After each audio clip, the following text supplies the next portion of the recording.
in your mind, what style or what type of quarterback are you? Describe who Andrew Body is as a quarterback. Y'all been on 2K before? Like how they be having them builds? I'm like a three-way scorer, if that makes sense. So I got the throwing, that's one way to score. I got the running, that's one way to score. And then my last one's like an X factor. It's called make something shake. Now, Coach, what would you want him to use in what order of those three attributes?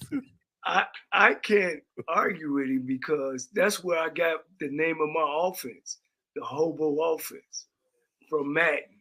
My guys that I played ball with, Donald Narcisse and Daryl Colbert and Leonard Moon, that's where they got.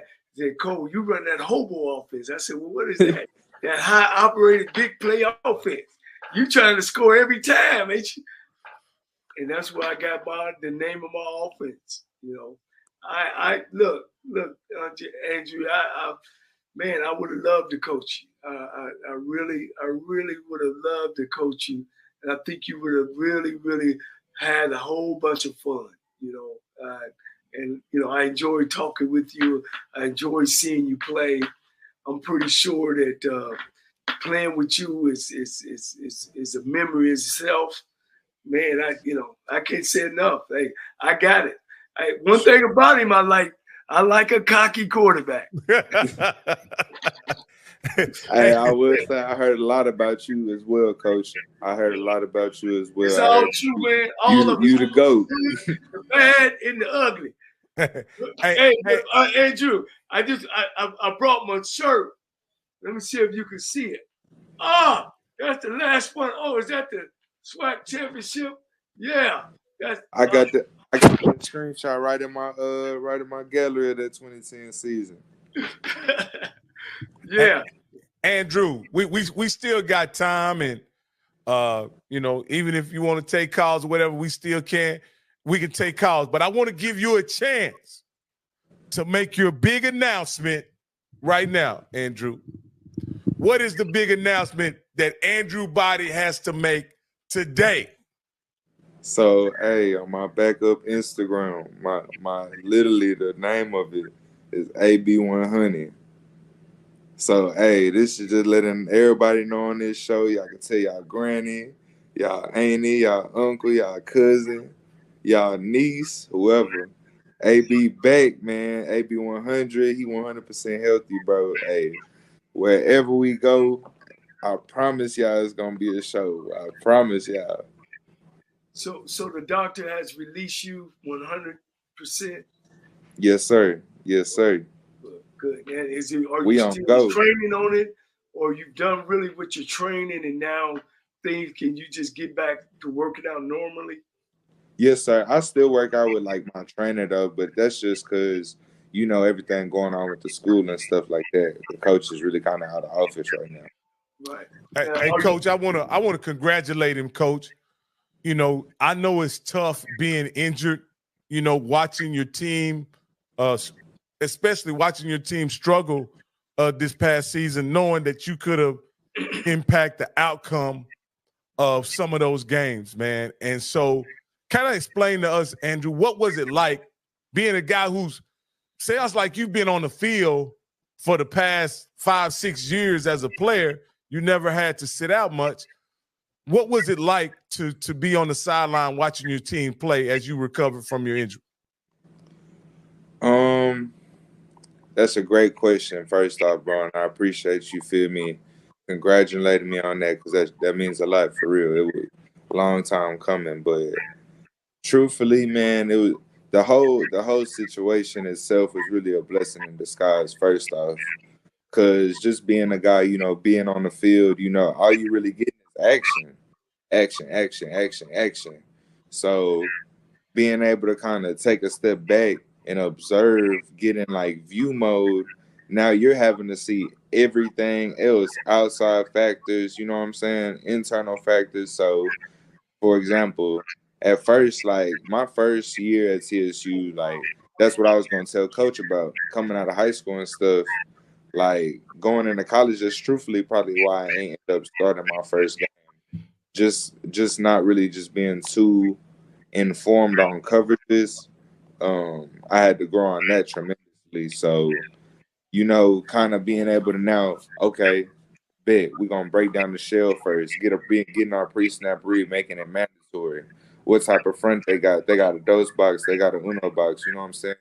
Is the corner, that he got man eyes, does he got zone eyes? He's looking inside, is he outside press, just kind of getting a lot of the things that's gonna make being a quarterback easier. Truthfully, that's really what it helped me being, cause being able to sit back and now you're watching somebody else in the game, and I'll get behind our quarterbacks in practices every time. I'm gonna go through the drop, I'm gonna go through the progression, and maybe not every time we throwing it to the same guy, we seeing different things. So it's like after the play, I'm gonna come say for example, Jace, hey Jace, let's chop it up. What you seen on that play?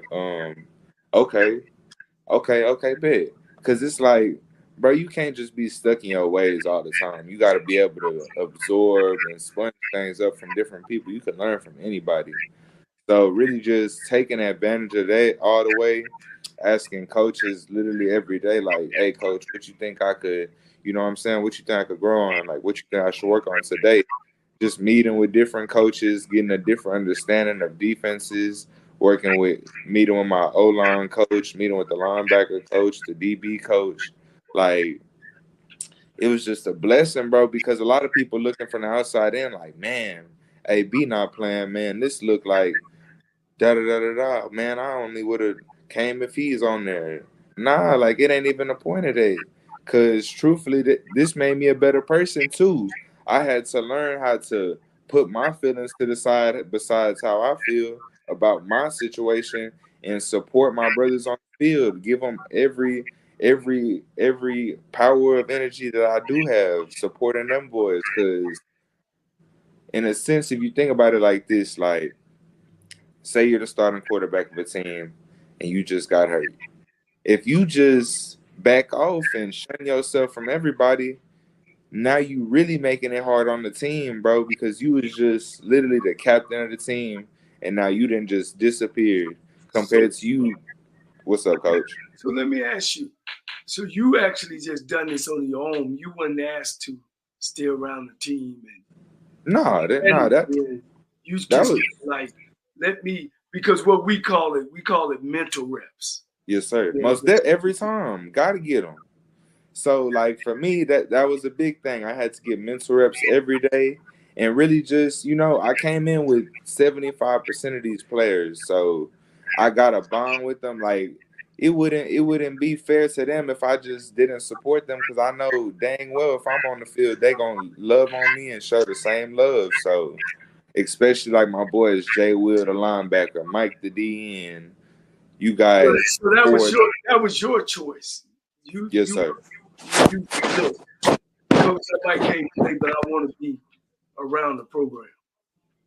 I am, cause look, I'll probably say after the PV game, probably like a couple of days, I really kind of already felt like Doc was gonna tell me go ahead and shut it down. So like even the Rice and Toledo game when I had dressed out, that was on me because I just really wanted to stay on my same routine.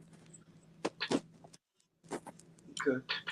Hey, Coach, when you hear a quarterback, an athletic, explosive quarterback like Andrew, start talking that quarterback jargon that I don't understand, of course, that you understood, what is that, is that what you like to hear a guy who has the skills of Andrew to start talking? Yeah, without a doubt, because it starts there. But I go a little more deeper because first and foremost, how I was taught and the success I think I've had coaching quarterbacks is he's had to understand protection. And usually, it depends on what type of offense you're in. In my offense, a quarterback has to understand what type of protection, because some protections causes a quarterback to block the uncovered blocker with a throw. You know what I mean by that? Yes, sir. So that means if they bring in more than you can block, then he knows where the underdog guy is coming from, and he's got to be able to get rid of the football. You know, and that's why I'm saying about understanding protections. You know, coverages tell you where to go with the football. You know, coverage tell you what defender I'm gonna read to throw the ball off of. You know what I mean? Sir. So, you know, when the ball is snapped, to me, you know, teaching quarterbacks, you know, your first 3 steps or your first part of getting the football is finding the defender that you're going to throw the ball off of. Yes, Not sir. your eyes going to the receiver, to the defender. Once I hit that back foot or that whatever the drop is or whatever it is, then that defender is going to tell me right now where that ball goes. Let me ask you this, Coach Cole, because as I listen to you, you have very specific and detailed insight in coaching quarterbacks because you were a quarterback on that level, right? Yes. I'm going to ask you, Coach, how important it is that a quarterback is actually coached by another quarterback. Well, it's very important, you know, but all quarterbacks ain't taught like I was taught. You know what I'm saying? I was taught by Lionel Taylor. Who was Lionel Taylor? Lionel Taylor is the first guy to ever catch 100 passes in the AFL, and he set that record. And the record would never be broke because there's no more AFL. He would tell me that all the time. Secondly, he coached with the Pittsburgh Steelers during a run at Rocky, as you know, and this is before Andre's time, when they ran those 4 Super Bowls. He won 2 Super Bowls with the with the Steelers, and then he went to the Rams and played Pittsburgh twice in the Super Bowl. And so that was the offense that I grew up on, was the Pittsburgh Steelers with Bradshaw and Joe Gilliam and Mean Joe Green and Larry Holmes. I watched so much film about those 4. It's just instilled in my brain, and we ran the same offense. And from there, I was able to, from me playing the game and just getting better and adding on as my career took off. And I took that as a base and added on and on and on and on and on. So it was, you know, I think that's where I had my success if it weren't for him. You know, so I know I teach sometimes a little different than some coaches. You know, some coaches and my man Andrew Body, you know, being in this spread, sometimes they tell you where to throw the ball to. You know, it's either this or this. You know, I wasn't taught that way. I was like, this is the coverage. This is your primary, your secondary, your third-dairy guy. Now, if all that don't work, then let's do the Andrew Body. You know, let's spin. 1, 2, 3, me. Let's do his do. You know what I mean? But if he was playing for me and took off running, and I seen that maybe 1 wasn't there, 2 wasn't there, I'm running down the field in practice and tackling. But in the game, I'll be saying, go, Body, go, score. But then I'm going to coach him up. Yes, say, sir. Maybe we should have done this, and this. Because that makes you win, you know. And that's what the game is all about. You know, when I was a young coach, Body, at Tennessee State, a young offensive coordinator, we averaged over 300 yards. I broke every Ohio Valley Conference record, but we finished 4-7. And then we went to go visit Nick Saban down at LSU, and they taught me how to go back and look at what you're doing. Are you getting your ball to your playmakers? You know what I mean? I was kind of like you. I was hot Willie trips. We reversing, we running, and, you know, we throwing the ball off, but we wasn't winning. Yes, sir. Until I learned how to run that football, you know what I mean? And mix that running that football with that throwing, we start winning. And when I look at you and I look at your career, man, I just, you there. You just got to get in the right system. You can take the team wherever you want it. I believe in you 120%, man. I appreciate you. Hey, now, if y'all want to call in and make a pitch for your school, right? Like I say, if you want to make a pitch for your school, the lines are open. Andrew's on the line. Andrew, we are the podcast agents. If you want to call in and make a pitch to your school, if it's Montana State, if it's Jackson State, if it's Montana University, if it's LSU, man. Rice, LSU, Alabama, Miami of Ohio, whatever school it is, if you want to call in and make a pitch for your school, you're welcome to call in and do so. But Andrew, man, I certainly appreciate you, having this interview with us, man. It's really been a pleasure. Pleasure's mine, for sure. Talking to you, man, and again, and here's the this is what everybody knows, Andrew. This is what everybody knows, Andrew, is that historically, and Coach Cole can attest to this because he's a SWAC historian, as well as a former championship coach and legendary player. The team with the quarterback that plays the best usually wins the SWAC, right? With you being one of the best quarterbacks available currently in the SWAC, right?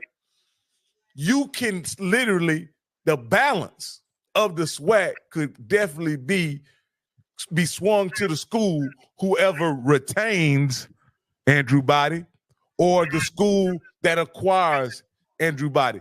Does that put a lot of pressure on you, Andrew, knowing that you literally can determine which school will play in the Celebration Bowl with your decision of what school to go to? So a saying my coach used to tell me, bro, my pops just told me, quit saying, bro, let me stop. He said, pressure's that uneasy feeling when you unprepared. So I wouldn't say I feel no pressure at all, because I know wherever I go, I'm prepared. I know God prepared me for wherever he sets me in, and I know I'm gonna be ready for whatever. We had a call. We had a call from H-Town, and let's get to it because we had him on hold. So, caller, with the last 40602, you're live on the HBCU Coaches Corner Special Edition with none other than the SWAC legend himself, Johnnie Cole. Hey man, Hello? first, you're gonna have to pause whatever you're listening to and listen to us on the phone. All right, you need to pause that and listen and talk to us on the phone. Yeah. Okay. You hear me? Yeah, I hear you just fine. Yeah, this is a big fan of AB. I just What want up, to say I'm cuz? proud of him, and I'm glad he's healthy. Hey, let me ask you, caller, whatever school you represent, do you think y'all can win the championship with Andrew Body? Man, I represent whatever makes Andrew happy, and I'm riding with him. We going all the way. So you're an Already. Andrew Body fan. He one of them riders. Yeah, I'm an Andrew Body fan, man. He in H-Town.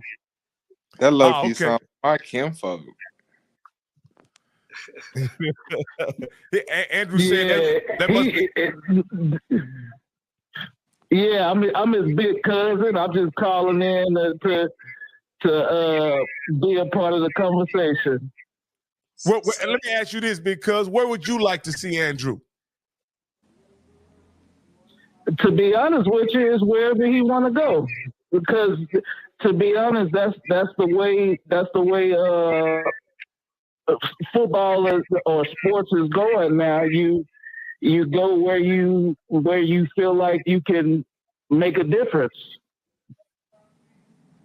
That makes sense, cuz. That makes sense, man. Hey, cuz, I appreciate you calling in. Thank you, man. I appreciate y'all. Thank you. All right, bet. Bye. Yeah, Andrew, you got every school in the SWAC, their fan base has an interest in you coming to their school. One thing we know as football fans, I know as a football fan, a quarterback can change the fortunes of your team for the good and the bad. Isn't that right, Coach Cole? So, well, without a doubt, man, without a doubt, I kind of. How well you and Orange? You and Orange pretty good. Orange, your tailback. Oh, Owens, yes sir, yes sir. My dog. Rusher, and I mean the first all-time rusher in Texas Southern history. You tell him for me and for Rocky that he should have been the MVP. They shouldn't have gave the MVP to the quarterback at Florida A&M, and it wasn't even close. I think it wasn't right, and I think if you would have been healthy, it'd have been y'all 1-2, and maybe in the Celebration Bowl as well. Nah, we would have. Ain't no way you run 2,900 yards, Rock, and don't get MVP of the league. And Scotty has pointed out this several times, and I tend to agree with it. Had there been a commitment to the running game with Ladarius Owens during Andrew's tenure as starting quarterback, the first 2 years and going into Andrew's junior year, we may not be talking about an injured, a quarterback coming off injury. Right. Right. I mean, I honestly had no idea that Owens was that kind of back. I didn't know that. He obviously proved to everybody that he was like that. And so rather than Andrew and this is no knock to you. This is no knock to you when I say this. You were somewhat like James Harden. When they asked James Harden, can you fit into the system? James Harden replied, I am the system.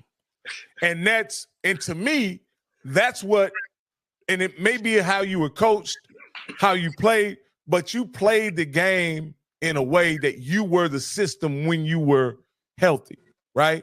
And I think you could have benefited from getting or playing in an offense that let your dynamic teammates be more involved in the outcome of the game, because obviously when you weren't there, they had to be, and on occasion they were definitely able to deliver, especially Owens. Yeah, for sure. Man, LD. And it's crazy. It's so crazy because you'll see him do some chill stuff in practice. You'll be like, man, like that look good. I do that in the game. Do you know? And then he'll get. What's up, Coach? Go ahead. No, go. I'm sorry. I was saying that he'll do it in the game full speed and put somebody on their back. Yeah. Do you know how long Rocky's gonna take another back from Texas Southern or any other school in the SWAC to rush for 2,900 yards? That's almost 3,000 yards in a season. That's a lot of yards, man. Yeah, that is, Coach. I don't suspect Darius Owens has any worry about that record being broken anytime soon. Because the guy's record he broke, saying that was back in 2020, 1998, something like that. And that's 20 years, man. And there's no way that kid should have got MVP. You just don't run that many yards and and you're not the best back in the league. You just don't do it. And not MVP. Yeah. But that's how, if I ain't told you one thing, Andrew, tonight, that's how important winning is. The winner got the trophy, and the guy who supposed to got the trophy just didn't win enough football games. Most definitely. Hey, Andrew. Hey, man, you've been gracious enough to be on here with an hour and 20 minutes, and I want to thank you for being so gracious and be on here with us, man. We know you're gonna do what's in your best interest, but I know, coming from me, man, I'm just glad to know that Andrew body is back 100% healthy. Come on. I appreciate y'all having me on here, man. It was a blessing. Truthfully, it was a blessing. Everything, man. I hope y'all have a blessed Christmas, blessed holidays, and thank y'all for having me, for real. We gonna keep up with your career. We ain't done. You know, I know you got a maroon and gray shirt underneath your pretty shirt you got on now. You just make sure you keep one of them under there if we can't keep you at the. Hey, and Andrew, after you make your decision, come back and talk to us. We really appreciate that. Say that. All right. Thanks, Andrew. Hey, everybody, that was Andrew Body, the TSU former starting quarterback, on with us. He was gracious enough to be on with us an hour and 20 minutes. His announcement was that he is being completely cleared. He's 100% healthy, and he's ready to resume his football career. I know, for one, as an Andrew Body fan and someone who has watched him in the SWAC, the past 2 years, man, I'm just happy to hear that. Coach, as an alumnus of TSU, how does that sound for you, for a kid who was injured very early in the season to come back healthy? Well, fortunately, it sounds great for me, but unfortunately, he's not a Tiger right now. You know, he's in the middle. So hopefully, we can get him back as a Tiger. You know, because it's real important. You know, as you said earlier in the show, as a quarterback go, as the team go. You know, and he's one of those guys that you want to have in that spot. He can really get it done. I wish well for him as well if he has to leave Texas Southern. I wish his family well, because they big supporters of him, and you know we that's just what we do on our show. We support, man. You know, we push our black men. You know, we'll push our black women as well, and we want to just let the world know that in black college football, the field is 100 yards long and 53 yards wide, and the football is brown and got some cow hat on it. And, you know, and we know what we're talking about. Yeah, Coach. You know, like you said many times, and I kind of agree. We're in a new era of football, and the transfer portal is just part of football right now, and it's a part of HBCU football. But as you bring up HBCU football, how important is it to you that a kid like Andrew Body, a dynamic athlete like Andrew Body, how important that it is that a HBCU retains his, continue his talent at an HBCU? Well, you know, it's very important. I mean, you know, we got 20 HBCU schools. I'm pretty sure somebody needs that type of talent, you know, and what they need to do is really, really think about, you know, what they have, and if he can come in and fit in and make things happen. Hey, Coach, we have Emmett Jones has a question for you. Coach Cole, your thoughts on Mickey Josephs and Grambling? I think Grambling made a swift, really thought about what they needed as a head football coach. I think Mickey Joseph was a great pick. Why? He's a Louisiana guy. He's a heck of a recruiter. He owns New Orleans. He's got 5 wide receivers in the NFL right now that went through LSU that he recruited. He's coached on the HBCU realm, and he started off at Alabama State under my tutelage. He's been a head coach at Langston. He was on championship teams at Grambling under Coach Fobbs. He's been an interim head football coach at the University of Nebraska. He comes from a football family. He has a brother that's coaching in the pros, been a head coach at the Broncos, defense coordinator at several other places. I mean, he's a Louisiana stud, you know, a high school player. I don't think you could go no better. You know what I mean? I think he checks all the boxes. So I'm looking forward to them being exciting. I'm looking forward to them to own New Orleans. I'm looking forward to them, I hate to say it to Terrence Graves, to out-recruit Southern University in the New Orleans area. Because New Orleans, really, who wins that Bayou Classic is who recruits the best in Louisiana. And with Mickey Joseph leading the charge and being a hometown boy, and went to school and have coached some of the guys that are now coaches, Grambling is going to be Foch Dibs. I look for big things from him. Coach, what we have another. Coach Joseph said at his press conference, and this is where Y'all Talk gets this from, that he's going to do 85% high school and 50% transfers. He says, "I like that, Coach." What do you respond to that? As a 85% high schoolers, 15% transfer portal.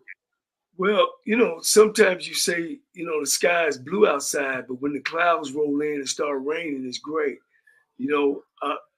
That's sometimes probably what he wants to do. And I think at this point in time, in this time of portal, because so many of these class guys get into the portal, older guys get in the portal, it's become saturated. So what happens? Then you start, some of those 5-star athletes start getting overlooked out of high school and showing up some of them 4-stars. And if you really go back and look at recruiting, 4 stars and sometimes 3 stars in a group are better than the 5 stars because they come in a little bit hungrier. 5-star guys come in thinking they've there, they've arrived.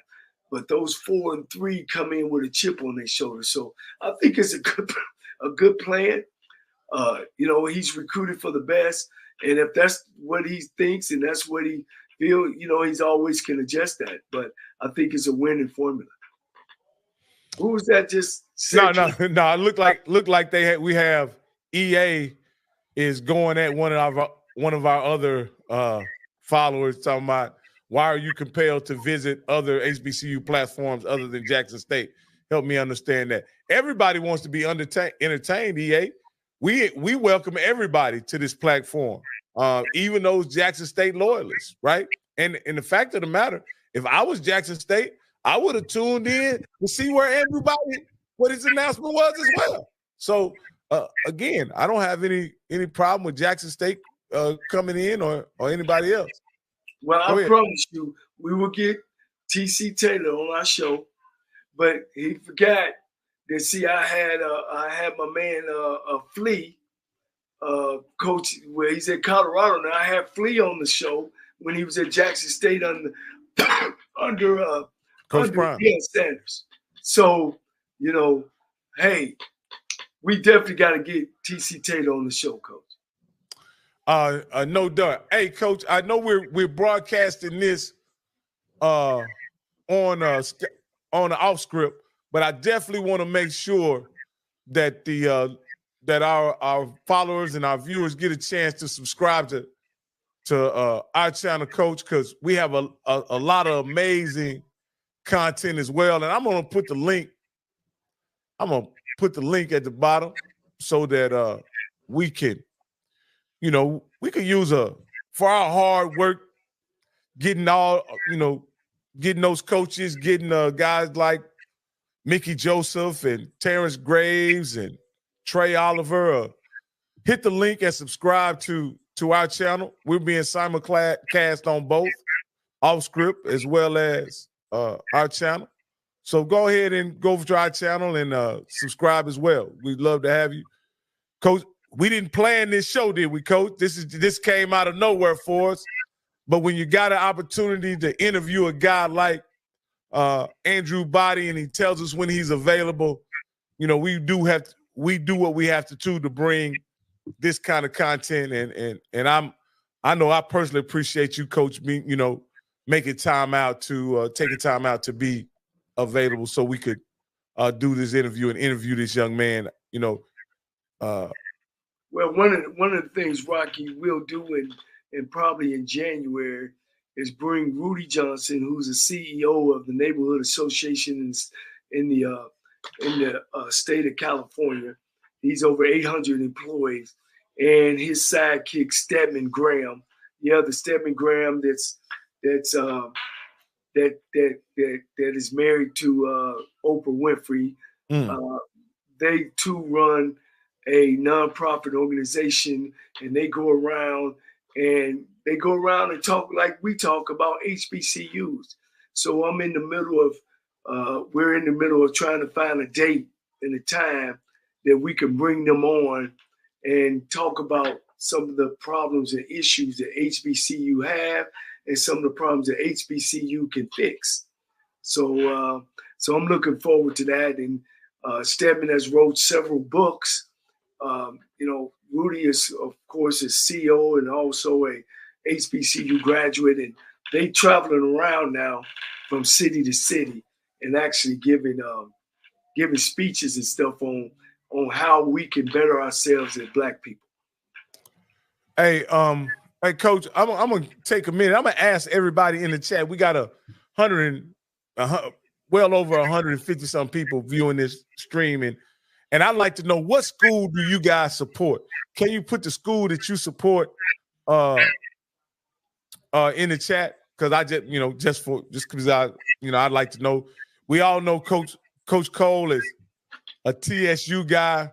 My daughter attends Prairie View. But we follow the entire SWAC. FAMU, Grambling. We got Jackson State. We got Jackson State in here. Oh man, we got Alabama A&M, South Carolina State. Can you show them? FAMU, huh? Oh yeah, I can. Okay. We got a lot of FAMU in here, man. Lots of FAMU. Let me see. PV, Jackson State all day. Grambling, more FAMU. Alabama A&M, Bulldogs. We haven't seen any Alabama State in here, Coach. That's one of the schools that no Bama State, no Alcorn. We got some TSU in here, Coach. Oh. There we go. The corn. All corn, Coach. You better not say Alcorn. It's all corn. All corn. Them Jags I see. Yeah. All script. Alabama State in the building. Ezra Kelly. We got one Alabama State guy in there. FSU. All right, FSU is fine. We like power. We like Power 5 football too. All right. Edward he got a Southern University, SWAC and HBCUs, man. That's what this is all. That's what this platform is all about. It's a way for us to all get together and talk about things that are important to us. There's plenty of shows out there talking about FBS football, talking about Power 5s and all that. There's not a lot of places where we can get together and share our passion for HBCU football, and with the audience that Off Script is built and the audience that we're building. Coach, we're going to have a platform to continue to do this, talk about HBCU sports from years to come. We got to come up with an ideal, guys, how we can get us to donate money. We all got to donate some money. I know, I've been thinking $5, $10 a month, where they draw it out your check to whatever school you want to get. I think that man, that would go a long, long way, But I know these schools, these presidents and everything, we got to do right by the money, and we got to put it in the right places. And it seems like that we need to put it in athletics. That's been the bicycle for Black folks, man, since Jesse Owens, out of Russia won 100, back in 1936. But he come back to America to not even walk through the front door of getting the award, and he had to come through the back. But athletics has been that, man. And I'm sorry that you weren't athletic or born athletic. It's been that, and it can take our schools to the next level. I know, Coach, for a lot of us, without athletics, we wouldn't have had a vehicle to obtain an education and be where we are today. And athletics has provided a lot of people with opportunities otherwise they would not have, Coach. And again, I think athletics is the front porch of your institution or your organization. meaning that they're going to know you by how well your football team, basketball team does. That's the greatest marketing arm that a school can possess is their athletic department. It's 1, 2, 3. It's football, men's basketball, women's basketball, and then track. That's it. However you want to spin it. But yeah, Jeremy Miles, I want to see AB back in Texas Southern. But yeah, man, we got to get black folk to donate 5, 10, whatever they can donate. You get 100,000 people give $5. What is that? 500,000, ain't it? Yeah.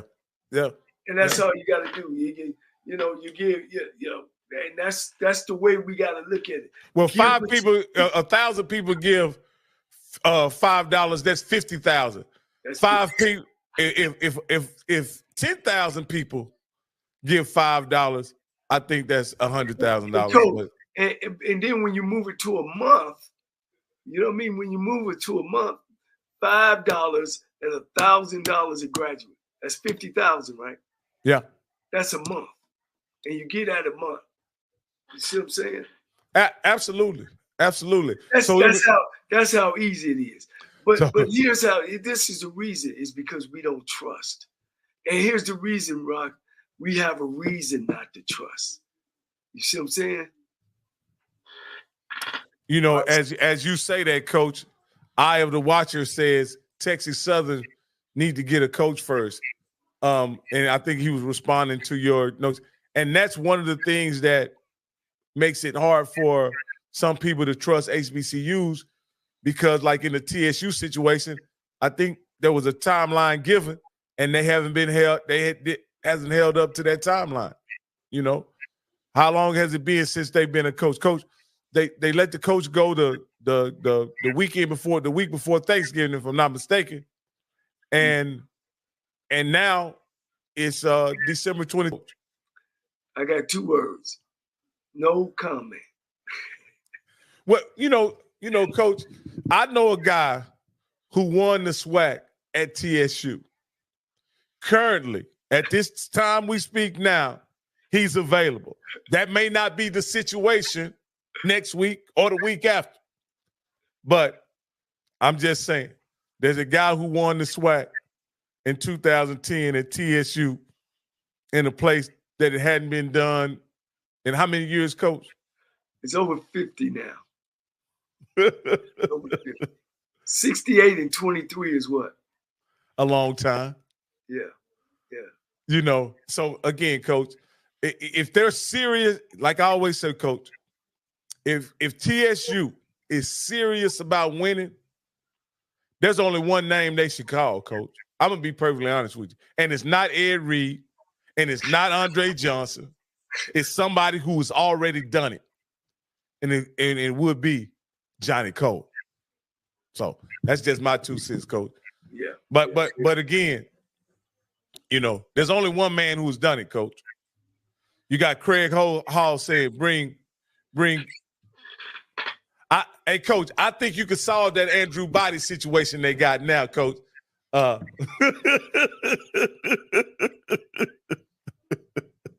I think you can solve that Andrew Body situation, man. Hey, Coach, but hey, we've been on here long enough, man. I want to appreciate y'all hanging here with us. Coach, take us out. Man, Merry Christmas. I want everybody to have a happy New Year. Black folks, love each other, man. Make your New Year's resolution that I'm going to be nice and I'm going to support Black businesses and Black people. And I'm going to make sure that anybody I fell out with, go make up with them, And, this has been a glorious year for all of us. And if just not getting up in the morning is enough, having a car to drive, and if you don't have one, making sure that you got a roof over your head, you might be living with somebody or whatever, appreciate that. But if those things are just not enough, yes, sir. We got Coach Pep on the line. We got to let Coach Pep have something to say before you take us out. I hope you don't mind. Coach Pep is a special guy to the show. Coach Pep, you're live on the air. Yeah, Johnny. Yes. I want to know what school you think gonna be the sourest for Texas Southern, Alcorn, Southern for hiring the coach too fast, and Alcorn for letting Fred McNair go, and Texas Southern not hiring him.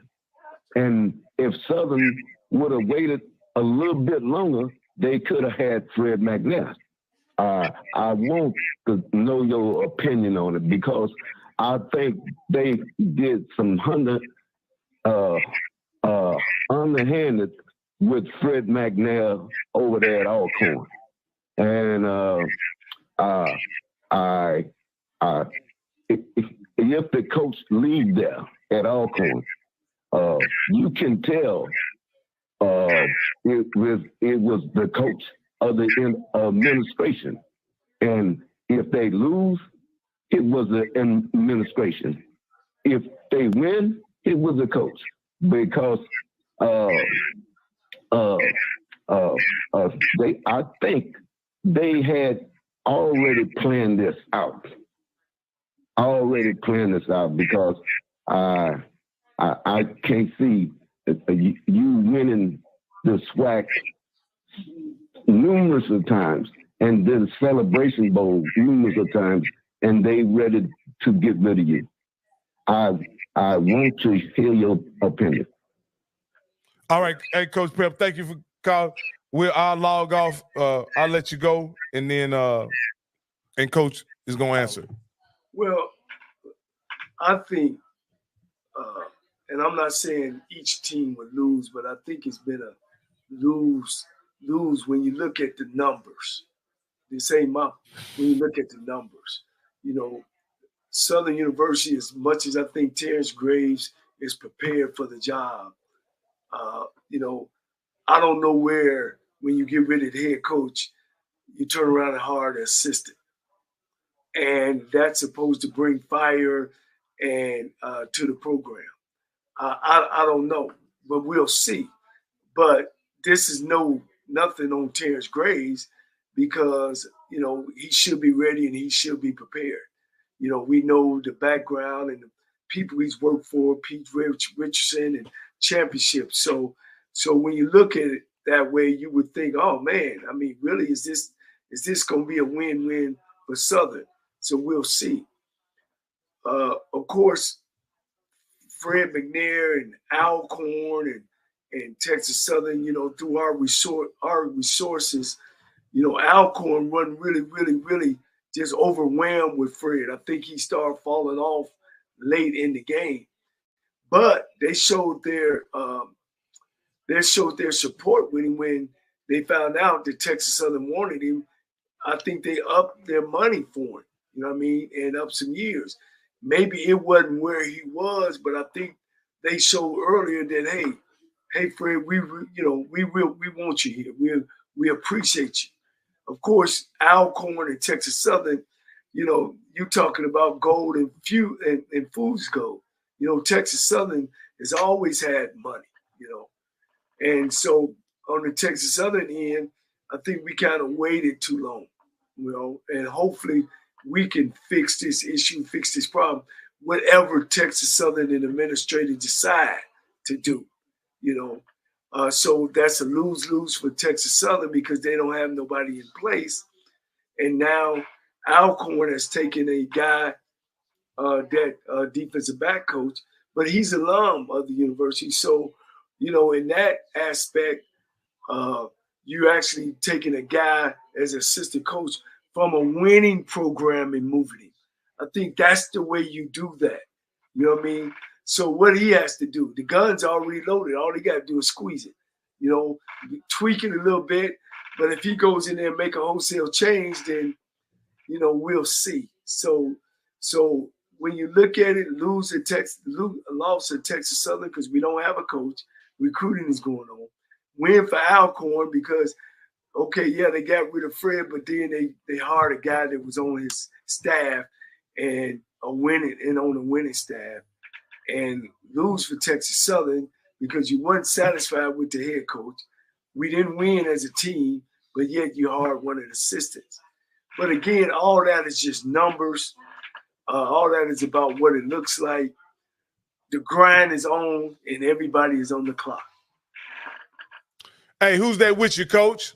Man, this is my youngest son. He's 11 years old. When is his birthday is 12/12/12. He actually turned 11 today. Today? Yeah. Not today. And this is my youngest 2 son. weeks ago. This year. And This year. We did a show on your birthday. Yeah. You turned 11, right? Mm-hmm. Yeah. And so next year it'll be 12/12/12/12. 12. Yeah. At 12 o'clock. Yeah. But he's a smart kid. He goes to a private school where is a performing arts and dual language. What languages? Spanish and Chinese. And he was the leading role of last year's play in the Jungle Book. Yeah. And then this year you are in the play. And I am in the play. And what's the play? What's the name of the play? No, not this time. I won't say that out loud. What? Not this time. Well, I know. What's the name of the play that you're in? Frozen. It's called Frozen. And he's also in that play. And he does other plays on the side as well. Does he sing also, Coach? We're getting there. I sing. I sing. He sings. Tell him what instrument you play. Oh, I play the viola. The viola. Yeah. So this is my Denzel Washington. And I'm in art. He's in art. He started his own art club as well. That also happened. So I'm a dual everything. Yeah. You everything. You sound like you're a super smart young man. And continue on that path, you know. And maybe someday you'll be great as your father, man. He gonna be just as good as of what he wants to do with his life that I was as a football coach, but better than me. I like this. I like this. Hey, Coach, take us out with Carter. Hey, man, look, Merry Christmas, everybody. And like I said, man, just getting up in the morning, having a house to get up to. It didn't rain on me. I got a job to go to. And if you don't, every day you get up, you get a chance to do it over and over. God is so great. He gives you so much grace. He is so good to you. Always, if you feel yourself at the end of the road, tie a knot, pray to God, and hold on tight, because ain't nobody bad like you. Sybil Wilkes with what you need to know. Today, it's Friday, December 29th, 2023. Number 1, now that Christmas memories have been made and tucked away in our phones, plans are underway for New Year's Eve. No matter where one goes in this dangerous time of mass shootings, demonstrations, and wars across the world, security is most important for party planners and party goers alike. ABC News reported that according to a threat assessment, due to the celebration's high attendance and media coverage, Times Square is an attractive target on New Year's Eve. Let's be careful out there. Number 2, Black Eyed Peas are a New Year's Day tradition that originated in West Africa. On December 31st, 1862, free and enslaved black individuals gathered for a meal on Freedom's Eve and ate collard greens, black-eyed peas, and rice, which symbolized luck, money, and prosperity. This trio of dishes is now the centerpiece of the traditional New Year's meal for black families. Black Eyed Peas embody the hope and promise of a brighter future. Pass those over here. Number 3, a new Dutch study suggests that people who take daily aspirin, a common treatment for those at high risk for heart attacks or strokes, should pop that pill at bedtime. The researchers looked at about 300 heart attack survivors who were taking aspirin to ward off a second attack to determine if taking aspirin at night could better thin a person's blood and potentially lower their heart attack risk. Morning hours are a peak period of activity for blood cells that aid in clotting, which doctors suspect might play a part in the increased risk of heart attacks and strokes in the morning. Number 4, Pope Francis approved a ruling by the Vatican that Roman Catholic priests can administer blessings to same-sex couples as long as they're not part of a regular church ritual or liturgy. The church teaches that same-sex attraction is not sinful, but homosexual acts are. The Vatican says gays should be treated with dignity and respect, but that homosexual acts are intrinsically disordered. The ruling was signed by Cardinal Victor Manuel Fernandez and approved by the Pope in a private audience with Fernandez and another doctrinal official December 18th. Number 5, according to a census report, there are around 3.12 million Black-owned businesses in the United States, generating $206 billion in annual revenues and employing 3.5 million workers. While that might sound impressive, it pales in comparison to the overall landscape when you consider that Black individuals comprise 14% of the U.S. population, but own only 2.3% of businesses. These low numbers are concerning to many, including media mogul Oprah Winfrey, where 7 of her favorite things from Black-owned businesses are listed in the What You Need to Know newsletter. Here's your daily inspiration from Yogi's Jewels. Life is a series of choices. Let's make sure that we are having fun. Yay! I'm Sybil Wilkes. Be informed, be empowered.